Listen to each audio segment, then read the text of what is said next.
Welcome back to competitive academy. നമ്മൾ ഈ ക്ലാസ്സിൽ ജൂനിയർ കോപ്പറേറ്റീവ് ഇൻസ്പെക്ടറുടെ സിലബസിലെ മാർക്കറ്റിംഗ് സൊസൈറ്റീസിനെ കുറിച്ചാണ് ഡിസ്കസ് ചെയ്യാൻ പോകുന്നത്. അതായത് NAFED, market fed, rubber mark തുടങ്ങിയ സൊസൈറ്റീസിനെ കുറിച്ചും ഫെഡറേഷൻസിനെ കുറിച്ചുമാണ് നമ്മൾ ഈ ക്ലാസ്സിൽ പഠിക്കാൻ പോകുന്നത്. ജൂനിയർ കോപ്പറേറ്റീവ് ഇൻസ്പെക്ടറുടെയും Kerala bank clerk or cashier എക്സാമിൻ്റെയും സിലബസിൽ വരുന്ന മെയിൻ ആയിട്ടുള്ള ടോപ്പിക്കാണിത്. ഇൻസ്പെക്ടർ, കേരള ബാങ്ക് ഈ എക്സാംസിന് മാത്രമല്ല, നമ്മുടെ CSEB എക്സാംസ് ആയിട്ടുള്ള ജൂനിയർ ക്ലർക്ക്, അസിസ്റ്റൻറ്റ് സെക്രട്ടറി പോലുള്ള എക്സാംസിന് കണ്ടിന്യൂസ് ആയിട്ട് ക്വസ്റ്റ്യൻസ് വരുന്ന ഭാഗമാണ് ഈ മാർക്കറ്റിംഗ് സൊസൈറ്റീസിൻ്റേത്. അപ്പോൾ എല്ലാവരും ക്ലാസ് ആദ്യം തൊട്ട് അവസാനം വരെ ശ്രദ്ധിച്ച് കാണുക. എന്തെങ്കിലും ഡൗട്ടോ കാര്യങ്ങളോ ഉണ്ടെങ്കിൽ ക്ലാസ് കണ്ടതിന് ശേഷം കമൻറ്റ് ചെയ്യാവുന്നതാണ്. ചാനൽ ആദ്യമായിട്ട് കാണുന്ന കൂട്ടുകാരാണെങ്കിൽ സബ്സ്ക്രൈബ് ചെയ്യുക. അപ്പോൾ നമുക്ക് ക്ലാസ്സിലോട്ട് കിടക്കാം. നമ്മൾ ആദ്യം പഠിക്കാൻ പോകുന്നത് നമ്മുടെ മാർക്കറ്റിംഗ് സെക്ടറിലെ നാഷണൽ ലെവൽ കോപ്പറേറ്റീവ് ഓർഗനൈസേഷൻ ആയിട്ടുള്ള നാഫെഡിനെ കുറിച്ചാണ്. നാഫെഡിൻ്റെ ഫുൾ ഫോം എന്ന് പറയുന്നത് national agricultural cooperative marketing federation of India limited എന്നാണ്. NAFED established in 1958 October 2. 1958 October 2 NAFED establish ചെയ്തത്. അതായത് ഗാന്ധി ജയന്തി ദിവസമാണ് നാഫെഡ് എസ്റ്റാബ്ലിഷ് ചെയ്തത്. നാഫെഡിൻ്റെ ഹെഡ് ക്വാർട്ടർ ന്യൂഡൽഹിയാണ്. And NAFED registered under multi state cooperative societies act.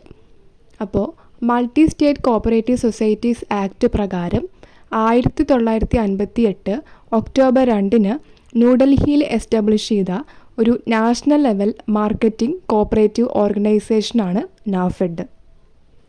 National level marketing societies ഇന്ത്യയിൽ 3 ടയർ സ്ട്രക്ചറിലാണ് പ്രവർത്തിക്കുന്നത്. Apex level, middle level, lower level എന്നിങ്ങനെ 3 ടയർ സ്ട്രക്ചറിലാണ് മാർക്കറ്റിംഗ് സൊസൈറ്റീസ് വർക്ക് ചെയ്യുന്നത്. ഇതിൽ അപ്പെക്സ് ലെവലിലുള്ളതാണ് നമ്മളിപ്പോൾ പഠിച്ച നാഫെഡ്. മിഡിൽ ലെവലിൽ state level marketing societies of all states and union territories. State level marketing societies ആണ് മിഡിൽ ലെവലിൽ ഉണ്ടായിരിക്കുക. Lower level primary cooperative marketing societies. അപ്പോൾ ഇങ്ങനെ 3 ടയർ സ്ട്രക്ചറാണ് നാഷണൽ ലെവൽ മാർക്കറ്റിംഗ് സൊസൈറ്റീസിന് ഉള്ളത്. നാഫെഡിൻ്റെ പബ്ലിക്കേഷൻസ് ആണ് നാഫെഡ് ന്യൂസും കോപ്പറേറ്റീവ് ടൂറും.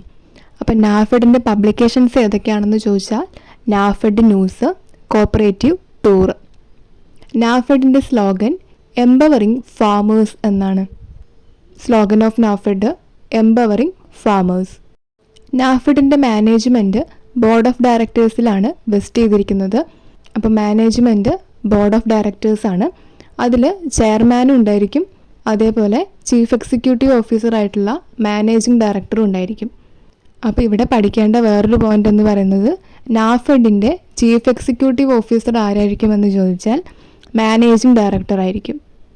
അപ്പോൾ നാഫെഡിൽ മാനേജ്മെൻറ്റ് നടത്തുന്നത് ബോർഡ് ഓഫ് ഡയറക്ടേഴ്സാണ്.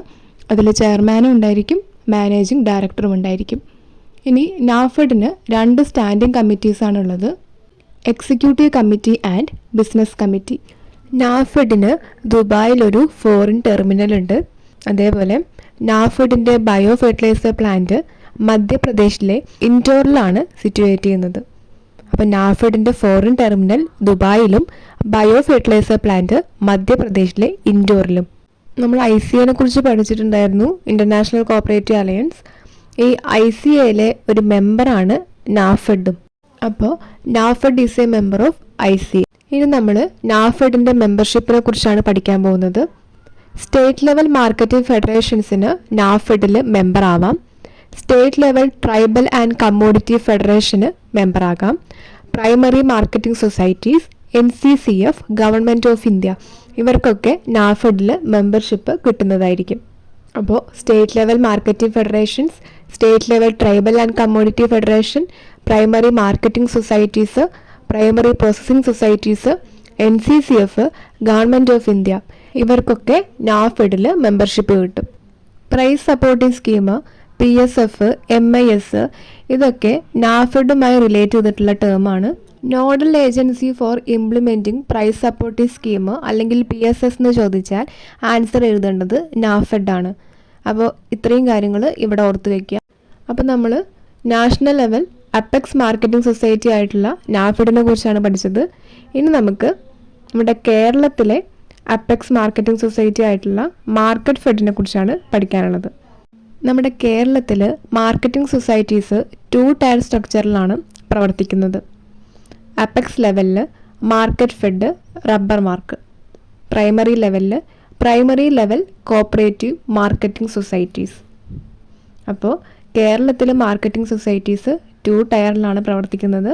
അപ്പെക്സ് ലെവലിൽ market fed, rubber mark. Primary ലെവലിൽ primary level cooperative marketing societies. ഇവിടെ ശ്രദ്ധിക്കേണ്ടത്, ആസ് പെർ റൂൾ എന്ന് എടുത്തു ചോദിക്കുകയാണെങ്കിൽ മാർക്കറ്റിംഗ് സൊസൈറ്റീസ് കേരളത്തിൽ 3 ടയറിലാണ് പ്രവർത്തിക്കുന്നത്.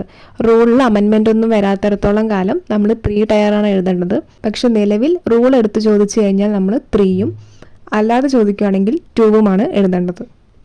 മാർക്കറ്റ് ഫെഡ് ഫോം ചെയ്തപ്പോൾ തന്നെ മാർക്കറ്റ് ഫെഡ് എന്ന പേരിലായിരുന്നില്ല അറിയപ്പെട്ടിരുന്നത്.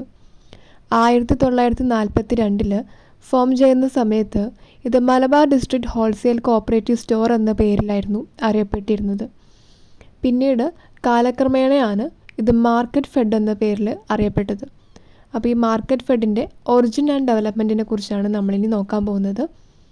അപ്പോൾ 1942 December 24 Malabar district wholesale cooperative store എന്ന സ്ഥാപനം രൂപീകൃതമായി. ഇതിനുശേഷം ഈ സ്ഥാപനം 1958 south Malabar district supply and marketing society limited എന്ന പേരിൽ അറിയപ്പെട്ടു. 1942 ഫോം ചെയ്ത Malabar district wholesale cooperative store 1958 south Malabar district supply and marketing society limited എന്ന പേരിൽ റീനെയിം ചെയ്യപ്പെട്ടു. Then 1960 March 25 south Malabar district supply and marketing society limited rename ചെയ്തുകൊണ്ട് കേരള സ്റ്റേറ്റ് കോപ്പറേറ്റീവ് മാർക്കറ്റിംഗ് ഫെഡറേഷനായി മാറി. അതായത് നമ്മുടെ ഇപ്പോഴത്തെ മാർക്കറ്റ് ഫെഡ്. അപ്പോൾ 1960 മാർച്ച് 25 മാർക്കറ്റ് ഫെഡ് രൂപീകൃതമായത്. 58 ഇതിൻ്റെ പേര് south Malabar district supply and marketing society limited എന്നായിരുന്നു.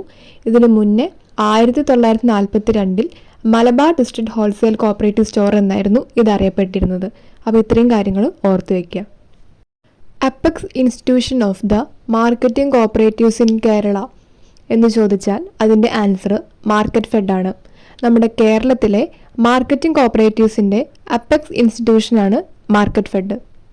മാർക്കറ്റ് ഫെഡിൻ്റെ ഇനീഷ്യൽ ഹെഡ് ക്വാർട്ടർ, അതായത് മാർക്കറ്റ് ഫെഡ് ഫോം ചെയ്ത സമയത്ത് അതിൻ്റെ ഹെഡ് ക്വാർട്ടർ കോഴിക്കോടായിരുന്നു. 1978 വരെ ഹെഡ് ക്വാർട്ടർ കോഴിക്കോട് തന്നെയായിരുന്നു. അതിനുശേഷം കൊച്ചിയിലോട്ട് ഹെഡ് ക്വാർട്ടർ ഷിഫ്റ്റ് ചെയ്തു. അപ്പോൾ ഇനീഷ്യൽ ഹെഡ് ക്വാർട്ടർ ചോദിച്ചാൽ കോഴിക്കോടെന്നും പ്രസൻറ്റ് ഹെഡ് ക്വാർട്ടർ ചോദിച്ചാൽ കൊച്ചി എന്നും ആൻസർ എഴുതണം. മാർക്കറ്റ് ഫെഡിൻ്റെ chief executive officer managing director ആയിരിക്കും. ഓക്കെ, അപ്പോൾ മാർക്കറ്റ് ഫെഡിൻ്റെ ചീഫ് എക്സിക്യൂട്ടീവ് ഓഫീസർ ആരാണെന്ന് ചോദിച്ചാൽ managing director. Important product name of market fed. കൂടുതലായിട്ടും എക്സാംസിന് ചോദിച്ച് കാണുന്ന ഒരു പ്രൊഡക്റ്റ് നെയിമാണ് കേരജം. കേരജം മാർക്കറ്റ് ഫെഡിൻ്റെ പ്രൊഡക്റ്റാണ്. പേര് കണ്ടിട്ട് കേര ഫെഡ് എന്ന് എഴുതരുത്. മാർക്കറ്റ് ഫെഡിൻ്റെ പ്രൊഡക്റ്റാണ് കേരജം. അപ്പോൾ മാർക്കറ്റ് ഫെഡിൻ്റെ ഇമ്പോർട്ടൻ്റ് ആയിട്ട് പ്രൊഡക്റ്റ് നെയിം പഠിച്ചു, കേരജം. ഇനി മാർക്കറ്റ് ഫെഡിന് കൂടുതലായിട്ടും ഫിനാൻഷ്യൽ അസിസ്റ്റൻസ് പ്രൊവൈഡ് ചെയ്യുന്നത് NCDC ആണ്. മേജർ ഫിനാൻഷ്യൽ അസിസ്റ്റൻസ് മാർക്കറ്റ് ഫെഡിന് എവിടെ നിന്നാണ് കിട്ടുന്നത് എന്ന് ക്വസ്റ്റ്യൻ വന്നാൽ NCDC ആണ് ആൻസർ. മാർക്കറ്റ് ഫെഡുമായിട്ട് പ്രധാനമായിട്ടും നമ്മൾ ഓർത്ത് വെക്കേണ്ട കുറച്ച് ടേംസ് ആണ് trade credit, price fluctuation fund, pledge advance, outright purchase system, commission agency system, distress sale തുടങ്ങിയവ. അപ്പോൾ trade credit, price fluctuation fund, pledge advance, outright purchase system, commission agency system, distress sale, ഇത് ഏതുമായി relate ചെയ്തിട്ടാണ് എന്ന് question വന്നാൽ marketing societies ആണെന്ന് എഴുതാൻ സാധിക്കണം. Trade credit marketing societies. ഇതിൻ്റെ കൂടെ തന്നെ ട്രേഡ് ഡെപ്പോസിറ്റും കൂടെ ഓർത്ത് വയ്ക്കുക. ട്രേഡ് ഡെപ്പോസിറ്റ് കൺസ്യൂമർ സൊസൈറ്റിയുമായിട്ട് റിലേറ്റ് ചെയ്തതാണ്. ട്രേഡ് ക്രെഡിറ്റ് മാർക്കറ്റിങ്ങും ട്രേഡ് ഡെപ്പോസിറ്റ് കൺസ്യൂമർ സൊസൈറ്റീസും. ഇത് രണ്ടും മാറിപ്പോവാൻ ചാൻസ് ഉണ്ട്, അതുകൊണ്ടാണ് ഇവിടെ എടുത്ത് പറഞ്ഞത്. ഓക്കെ, അപ്പോൾ ഇത്രയും ടേംസ് മാർക്കറ്റിംഗ് സൊസൈറ്റീസുമായിട്ട് റിലേറ്റ് ചെയ്തിട്ട് പഠിച്ചു വയ്ക്കുക. ഇനി നമ്മൾ നോക്കാൻ പോകുന്നത് റബ്ബർ മാർക്കിനെ കുറിച്ചാണ്. നമ്മൾ പറഞ്ഞു കേരളത്തിലെ മാർക്കറ്റിംഗ് സൊസൈറ്റീസിലെ അപ്പെക്സ് ലെവലിൽ വരുന്നതാണ് മാർക്കറ്റ് ഫെഡും റബ്ബർ മാർക്കും. അതിൽ മാർക്കറ്റ് ഫെഡിനെ കുറിച്ച് നമ്മൾ പഠിച്ചു. ഇനി പഠിക്കുന്നത് rubber mark. Apex institution of primary rubber marketing cooperatives in Kerala. അതായത് നമ്മുടെ കേരളത്തിലെ പ്രൈമറി റബ്ബർ മാർക്കറ്റിംഗ് കോപ്പറേറ്റീവ്സിൻ്റെ അപ്പെക്സ് ഇൻസ്റ്റിറ്റ്യൂഷനാണ് റബ്ബർ മാർക്ക്. അപ്പോൾ കേരളത്തിലെ പ്രൈമറി റബ്ബർ മാർക്കറ്റിംഗ് കോപ്പറേറ്റീവ്സിൻ്റെ അപ്പെക്സ് ഇൻസ്റ്റിറ്റ്യൂഷൻ ഏതാണെന്ന് ചോദിച്ചാൽ റബ്ബർ മാർക്ക് എന്നാണ് ആൻസർ. ക്ലിയർ ആയിട്ടുണ്ടാവുമെന്ന് വിചാരിക്കുന്നു. Kerala state rubber marketing federation, ഇതാണ് റബ്ബർ മാർക്കിൻ്റെ full form. Kerala state rubber marketing federation. Rubber mark establish ചെയ്തത് 1971 മാർച്ച് 16 ഇതിൻ്റെ ഹെഡ് ക്വാർട്ടർ എറണാകുളത്താണ്. അപ്പോൾ 1971 മാർച്ച് 16 എസ്റ്റാബ്ലിഷ് ചെയ്ത റബ്ബർ മാർക്കിൻ്റെ ഹെഡ് ക്വാർട്ടർ എറണാകുളം. റബ്ബർ മാർക്കിൻ്റെ മെയിൻ പ്രൊഡക്ട്സിൻ്റെ നെയിമാണ് ഭാരത് ജൈവ, പെരിയാർ ജീവ, റബ്ബർ മിക്സ്ചർ, റുബക് ബലൂൺസ് തുടങ്ങിയവ. ഇതിൽ റുബക് ബലൂൺസ് എന്ന് പറയുന്നത് മലേഷ്യയായിട്ട് കൊളാബറേഷൻ നടക്കുന്ന ഒരു പ്രൊഡക്റ്റാണ്. അപ്പോൾ ഭാരത് ജൈവ, പെരിയാർ ജൈവ, റബ്ബർ മിക്സ്ചർ, റുബക് ബലൂൺസ്, ഇതാണ് ഇമ്പോർട്ടൻ്റ് ആയിട്ട് ഇവിടെ പഠിച്ചു വെക്കേണ്ട പ്രൊഡക്ട്സ്. അപ്പോൾ നമ്മൾ ഇന്ന് ഈ ക്ലാസ്സിൽ മാർക്കറ്റിംഗ് സൊസൈറ്റീസിനെ കുറിച്ചാണ് പഠിച്ചത്. Market fed, NAFED, rubber mark, ഇതിനെക്കുറിച്ച് ഡീറ്റെയിൽ ആയിട്ട് പഠിച്ചു. എല്ലാത്തിൻ്റെയും എസ്റ്റാബ്ലിഷ് ചെയ്ത ഇയറും ഹെഡ് ക്വാർട്ടറും പ്രത്യേകം ഓർത്തു വയ്ക്കുക. അതേപോലെ തന്നെ മാർക്കറ്റ് ഫെഡിൻ്റെ ഒറിജിനൽ ഡെവലപ്മെൻറ്റ് പറഞ്ഞിരുന്നു, അത് കറക്റ്റായിട്ട് നോക്കി വയ്ക്കുക.